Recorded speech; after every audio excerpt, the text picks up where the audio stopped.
मित्रांनो, मन धागा धागा जोडते नवा या मालिकेच्या आजच्या भागामध्ये आता ऑफिसमध्ये पूजा सुरू असते। आनंदी आणि सार्थक पूजेला बसलेले असतात। सर्वांना आता खूप आनंद झालेला असतो। सगळा स्टाफ देखील तेथे आता उपस्थित असतो।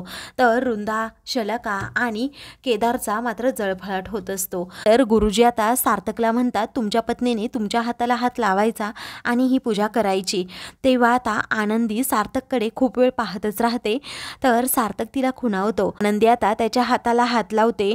मग सार्थक आनंदी हे दोघेही छान प्रकारे पूजा करतात। पूजा संपन्न झाल्यानंतर आनंदी आणि सार्थक सर्वांना प्रसाद देतात। शकुला देखील आता खूप आनंद झालेला असतो। आनंदी प्रसाद देत सर्वांच्या पाया देखील पडते। आता सगळेजण जरा बाजूला येतात तर रुंदाचा जळफळाट होऊ लागतो। तर शलाका म्हणते, शेवटी पूजा ही सार्थक आणि आनंदीच्या हातूनच झाली। तर आता रागातच केदार रुंदाला म्हणतो, आम्ही आता त्या पाटावर बसलो असतो, पाहिलं ना सासूबाई काय होऊन बसलं।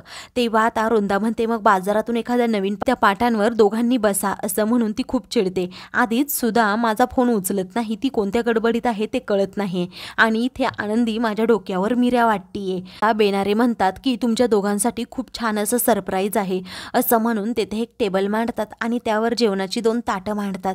तर लग्ना अगोदर तुमचं केळवण करायला जमलं नाही, म्हणूनच आम्ही तुमच्यासाठी हे सरप्राईज प्लॅन केलंय, असं शकू आणि बेनारे म्हणतात।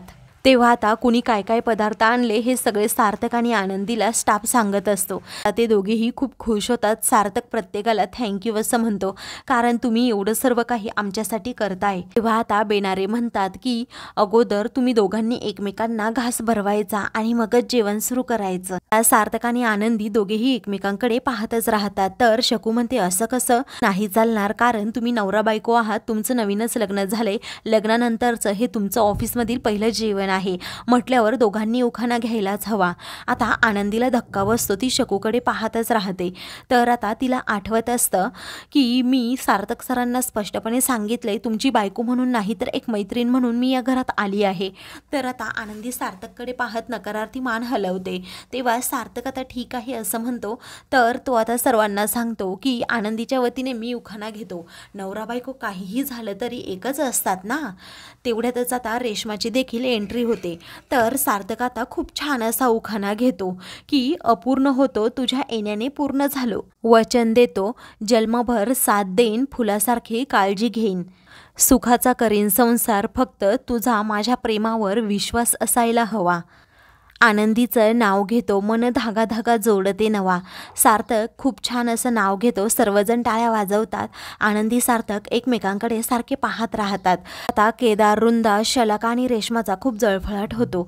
मग त्यानंतर आता सार्थक पटकन आनंदीला घास भरवतो। शकू हे सगळं काही व्हिडिओ शूटिंग करून घेत असते। तर आता दुसरीकडे अक्षू पाणी पिते। सुधा विचारते, तुला बरं वाटतंय का? तर अक्षू म्हणते की हो मला बरं वाटतंय। सुधा म्हणते, अगं मला किती घाबरवलं, रुंदाला फोन करायचा सुद्धा राहून गेला, ती काहीतरी महत्त्वाचं सांगत होती, असं म्हणून रुंदाचा आलेला मेसेज आता ती वाचते की सार्थक आणि आनंदी हे दोघेही आता ऑफिसमध्ये पूजेसाठी बसले आहेत। तेव्हा सुधाच्या तळपायाची आग मस्तकात जाते। तर आता ती लगेच वामन शास्त्रींना कॉल करून विचारते, तुम्ही कुठे मंदिरात आहात का?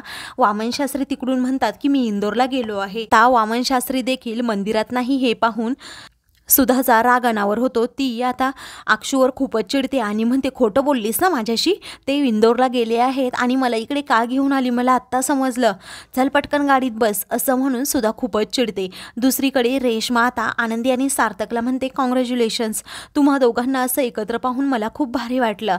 तर आता सार्थक आनंदीला एक एक घास भरवत असतो। आनंदी ते खात असते। आता शकू आणि बेनारे एकमेकांकडे पाहतात। तर शकू बेनारेंना हळूच म्हणते, ह्या बयाला कधीपासून सार्थक आनंदी एकत्र आल्यावर आनंद झाला मला कळतच नाही।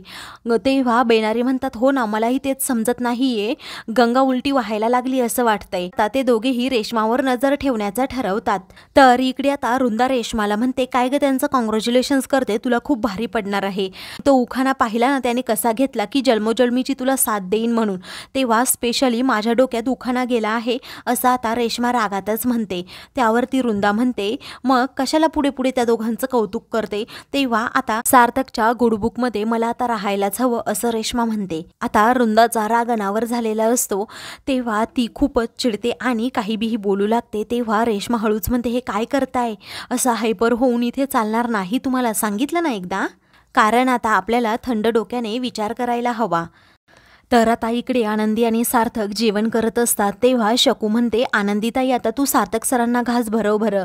तेव्हा आनंदी आता सार्थकला घास भरवणार असते तेवढ्यातच सुद्धा तेथे थांबा असं ओरडते.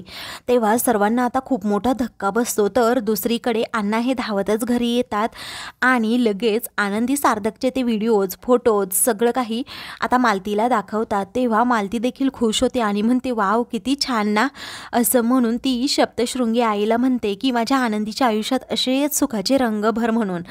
तर आता दुसरीकडे सार्थक आणि आनंदी हे दोघेही पूर्णपणे शॉक असतात. तर आता सुधा ही रागातच आनंदी सार्थककडे पाहत म्हणते, तुम्हाला लाज वाटत नाही का माझ्या विरोधात प्लॅन करायची. तेव्हा सुधा, अगं मीच तिला घेऊन आलो इकडे, ती आता आपल्या घरची सून आहे असं अरविंद म्हणतो. सुधा म्हणते की अरे तू माझ्याबरोबर खोटं बोललास अक्षू, आणि तू प्लॅन बनवलास का ह्या आनंदीला ऑफिसमध्ये घेऊन येण्यासाठी. मी तुला सांगितलं होतं ना की हिला ऑफिसमध्ये घेऊन यायचं नाही म्हणून.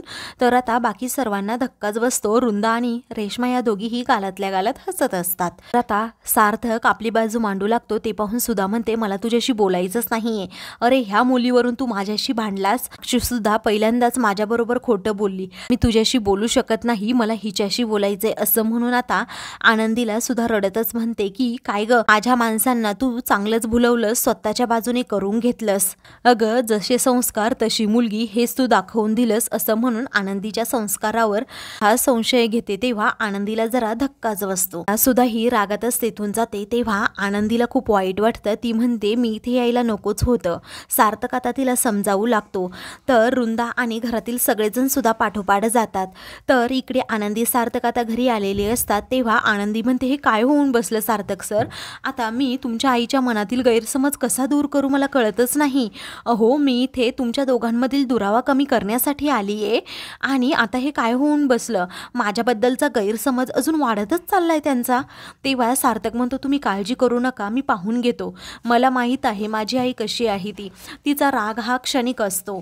तेव्हा आनंदी म्हणते, पण तुम्हाला हे करायची काही गरज होती का सर. तुमच्या बाबांचा शब्द मी मोडू शकणार नाही हे तुम्हाला देखील माहीत होतं, म्हणूनच तुम्ही माझ्याकडे त्यांना पाठवलंत ना. मला हे माहीत झाले. तेव्हा सार्थकला आता खूप वाईट वाटतं. तो म्हणतो की मला माफ करा, पण मी तिच्याबरोबर नक्कीच बोलेल, हा प्रॉब्लेम नक्कीच सोडवेल. आता मला थोडं काम आहे, मी बाहेर जातो, तुम्ही आराम करा. तर इकडे शलाका आता वृंदाला म्हणत असते, आई पाहिलं ना गो सार्थकने काय उखाणा घेतला आनंदीसाठी. तेव्हा ती म्हणते की हो ऐकलं ना, तो अपूर्ण होता, पूर्ण झाला तिच्यामुळे. आपण असताना तो पूर्ण नव्हता का. आता उद्या जाऊन तो तिच्यासाठी तळी सुद्धा भरेल. असं नको ते वृंदा खालच्या थराला जाऊन बोलत असते. तर आता शलाका म्हणते की पुढे काय करायचं मग.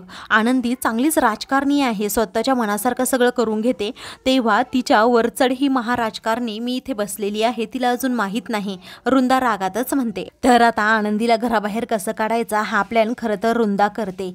तर आता दुसरीकडे सार्थक हा कॅफेमध्ये बसलेला असतो. तेवढ्यातच रेश्मा तेथे येते. ती विचारते, काय रे सार्थक, तू कशाला बोलवलंस मला. तेव्हा माझं मन मोकळं करायचं होतं म्हणून तुला बोलवलंय असं आता सार्थक म्हणतो. तेव्हा ती म्हणते, ग्रेट, वाव, तुझं मन मोकळं करायचं म्हणून तू मला बोलवलंस, खरंच छान काम केलं. असं म्हणून ती त्याला विचारते, काय झालं बोल ना. सुधा मॉमने जे केलं त्याबद्दल बोलायचं आहे का. तेव्हा तो म्हणतो की तसं नाही आहे, ते जाऊ देत. आई माझ्यावर खूप चिडली आहे, त्यातल्या त्यात माझा आनंदीवर प्रचंड प्रेम आहे, मी तिच्यावर खूप प्रेम करतो आणि करीत राहीन, पण तिने अजून माझ्या प्रेमाचा स्वीकार केला नाही आहे. तर आता रेश्माचा अजूनच जळफळाट होऊ लागतो. तर आता मित्रांनो, पुढील भागामध्ये सार्थक रेश्माला म्हणतो, आनंदीने अगोदर काम करावं असं मला वाटतं. तर आता रेश्मा म्हणते, तू तुझ्या कंपनीचं एखादं कॉन्ट्रॅक्ट मला दे, मग मी त्यामध्ये आनंदीला सहभागी करून घेईन. आता सार्थक जरा वेगळ्याच नजरेने रेश्माकडे पाहतो, त्याला जरा वेगळाच डाऊट येतो. तर दुसरीकडे आता घरी आनंदी असते. वृंदा तिचा हात पकडते आणि तिला फरफटतच घराबाहेर घेऊन येते आणि ढकलून देते.